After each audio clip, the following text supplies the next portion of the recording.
someone who that and other questions is former Labor strategist Bruce Hawker. Bruce, things certainly heated up in question time this afternoon when the Prime Minister copped this question from Julie Bishop. Have a listen. Can the Prime Minister confirm the report in the media today that she has been approached by the Foreign Minister to quit her job for the good of the party? Now, the PM shot the question down. I mean, is Julie Bishop just stirring up trouble here, or is there some truth to that? I don't think there is any truth to it. I'm sorry. I think that they've decided that they're going to go with the Prime Minister up to the election, and the die is cast. If the PM, and let's be honest, has been on a downward trajectory since the last election, why has no one in the party actually tapped her on the shoulder?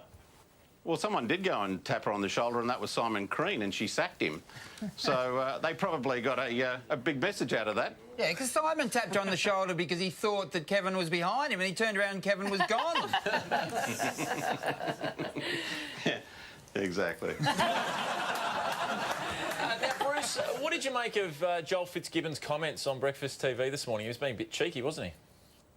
Well, he was. I guess it was a choice of crying or laughing, and he decided to laugh.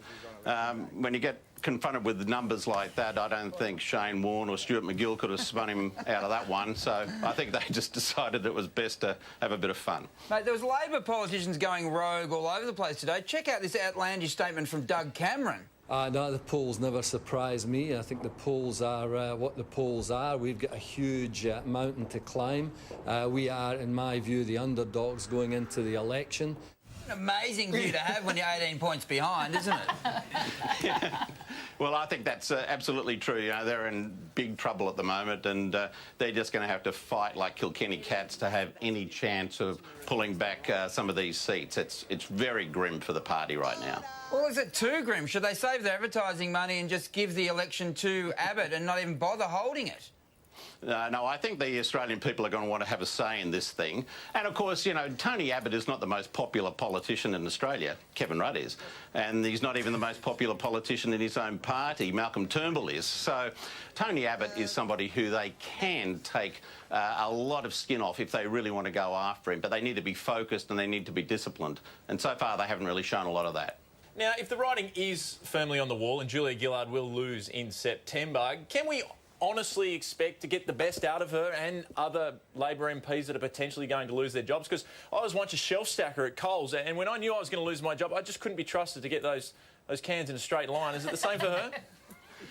Look, I don't think so. I think they will fight right to the end, and you know, I think things will pick up a bit for the government because to date there's been no real focus on Tony Abbott, and when people do start thinking about his distinctly mid-20th century attitude to a whole lot of issues, maybe they'll start to think that you know, some of these Labor MPs are worth supporting. Would Ruddy go to Swanee's farewell party, do you think, if Swanee gets kicked out? Only to make sure he went. I think that'd be the only reason. Well, it's always great to chat to you, Bruce. Thanks again for your time tonight. Pleasure. There's no doubt the press